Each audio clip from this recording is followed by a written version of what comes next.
My name is Peter DeSena. I'm a lieutenant with the San Jose Police Department, and I'm currently assigned as the unit commander for the Family Violence Unit, located here at the Family Violence Center.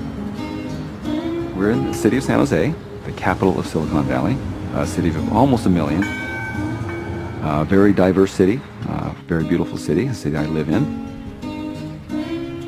The Family Violence Center is truly a collaborative effort between different agencies and different groups in the community, Santa Clara County, the city of San Jose.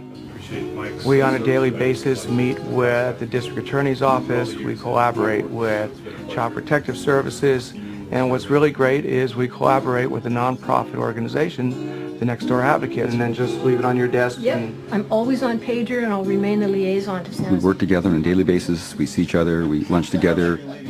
I think being in this environment, this collaborative environment, means that the victims get a wider range of services and maybe get served better by being able to plug into these various outlets that are all under this one roof. If you're going to make it work, you have to do a community effort. Everyone in a community that touches stalking in any way must come together and work together. Take these over and get them put in the computer and work on them. Having a one-stop shop where those victims can come in makes a big difference. We like to call the Stalking Threat Management Team the Homicide Prevention Unit, because the women that we reach and the stalkers we put in jail, we think really prevents homicides. The advice I really give to police officers is to look for stalking and other misdemeanor crimes in the domestic violence realm. Most of the time it's a restraining order or vandalism or an annoying phone call or just somebody leaving flowers on the doorstep. Once you get that kind of call, ask the right questions, probe a little further, find out how long this has been going on, how long the relationship has been like this. So yeah, she is a protected party. They dig just a little deeper. They might oftentimes find that they have either the start of a stalking crime or actually that meets the elements of stalking itself. Is he still on probation as well? He's also on probation. I made a copy of the report for probation. So we probably will get a warrant for stalking because of the continued phone calls, as well as the prior behavior, as well as a credible threat. Probably a walkthrough warrant by the end of the day. Yeah, as well as that. So we got him on a bunch of different things. That'd be great. Does she realize how much danger she's in? From this guy? I don't think so. We look at stalking cases because, unfortunately, they're a natural end to domestic violence cases. Many times when victims do make that choice to get out of the relationship, to leave and to move on, the person they're trying to leave will not accept it. Yeah, it started back in 2002 when they got divorced. He started making criminal threats, and then after he actually got arrested. That constant rejection by the victim saying, I want to get away, I don't want to continue the relationship, is going to get that person to a point, that perpetrator, where they may do something very dangerous or may even kill the victim. Suspects on parole for stalking the victim, and he got paroled in March, and in April starts calling her, emailing her. At first, she kind of emailed him back because he was supposedly a changed man in prison. April, May, he starts calling saying, hey, I need some money, I want money. She's like, no, I'm not giving you money. But then it's a problem. Yeah, then all of a sudden he gets threatening, I'm going to kill you, kind of, you'll get yours, that type of stuff. What I will probably do in this case, because we don't have a lot here on him following her, but certainly we have him maliciously harassing her. It was a felony, 273.6, which is a felony violation of restraining order. Because I think if you want to do these cases and do them well, all of you need to be on a first-name basis. You need to be connected. You need to be discussing these cases on a daily basis. You need to be on the same page. I guess he's back on methamphetamines too, so probably be high on possession. That might be the reason for needing money, huh? 357 San Jose. Just confirm you are 1097. Are you Suspect has been known to carry guns. He's been violent in the past, so he's what we consider high risk. In this case, because of his history of fighting with the police and trying to flee from the police, we'll have our merge unit, which is basically our SWAT team, actually try to go look for him.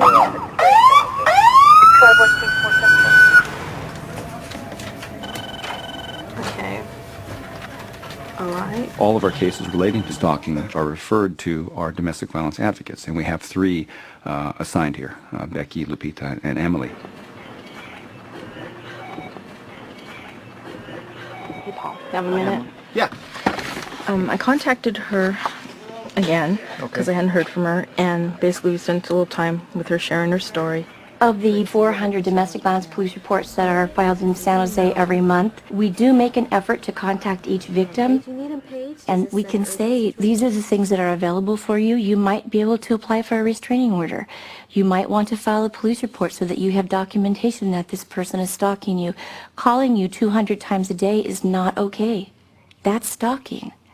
And these are the things that are available to you under the law. But she's willing to listen to me for 10 minutes. Tell her, you know what, looks like you're really at risk. I'm worried about the drugs. It's making it more uncertain. And then he's upset knowing that he might go back to prison because of the restraining order violation, and then do something that will make him snap. She's unsafe now. We've sort of decided that, and so it's just letting her know what we're seeing as our concerns, and that basically if he's around, this needs to be brought to someone's attention. And when I'm working with a client and she needs to find out information about the suspect, the good thing about being here is I could go to the investigating officer, and ask him questions as far as, if she has a restraining order, has it been served? Más 29 minutos. One client that we talked to last week specifically, we were able to take care of it for her all in this location. She talked to an advocate. She actually talked to 2 advocates. She saw her detective. She talked to victim witness representative who happened to be here when she was here. So it makes an upsetting, complicated, scary part of someone's life that they should not be having to deal with. It makes it simplified and not so scary.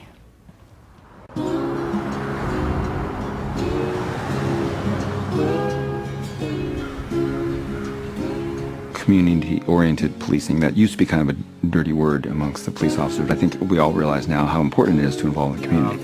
Merge called me, and they picked him up on the warrant. Oh, good. Good deal. When did they get him? The fact that these agencies are all in the same building under one roof working together is really important for the additional safety resources that can provide to victims of stalking or domestic violence. I called the victim today, let her know that he's in custody. And I look at it as a chain, and every one of us in the system is a link in that chain, and any weak link will cause the whole effort to fail.